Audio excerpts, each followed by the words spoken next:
everybody, it's me, Robin. Happy Wednesday, coming at you on another smoking hot summer day. As you can see, I am flying solo today. We are now about 2 weeks away from our new location opening up in University District. So Kevin is off doing all kinds of things trying to get us ready and prepared to open for you in a couple of weeks. So we're super excited about it, looking forward to it. Stay tuned, follow us, we're gonna have lots of updates over the next couple of weeks. As he and I tend to talk about French wine a whole bunch when we do these videos and we're together, I am taking this opportunity to talk about Spanish wine today and something a little bit different. So a lot of us know of Spanish wine as being something that has really great value to it. There's a lot of really interesting wines that come out of Spain at really affordable and great price points. Most of us know of Rioja being kind of like the dominant. Tempranillo is sort of the king of Spain, and that's the region that we've all really heard of. But if you head kind of southeast of that region just slightly and get away from the mountains a little bit more, you move into an area called Cariñena, and this is where you're going to get a lot more Grenache-based wines. So the Las Carlinas comes out of there. It's $18.95, so again, super, super good value on the shelf. The thing about Spain is really hot climate, which generally means wines that have a little bit higher alcohol content to them. So while we move into these old bush vines, they grow really low to the ground and kind of far apart. Fun little fact is that Spain actually has the most land under vine of any country. So really the greater portion of the country is covered in vines, but they do have to space out a lot more than you do in other areas just because there is so much heat and so much drought.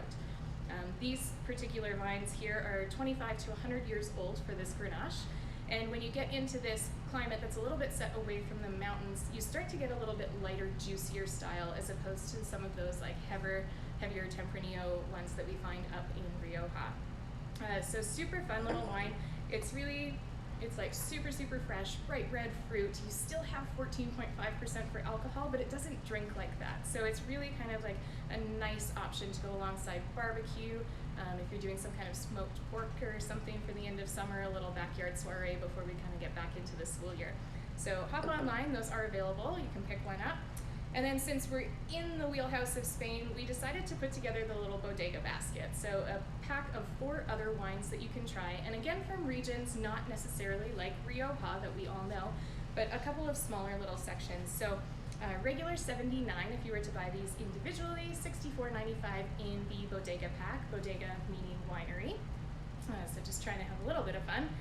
The Catanga Frizzante. So we've carried Catanga before, but this one's just sort of half spritzy and got a little bit of sparkle to it and just a tiny, tiny bit of residual sweetness. So if you were doing anything on the patio or in this 32-degree heat, this is 100% the one that you got to pick up.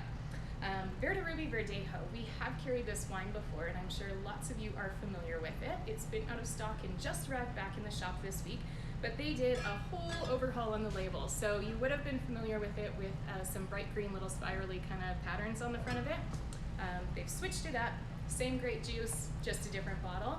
Verdejo is really, really fresh and bright and aromatic and kind of resembles Sauvignon Blanc. So if you haven't tried that before, again, another like super refreshing little white.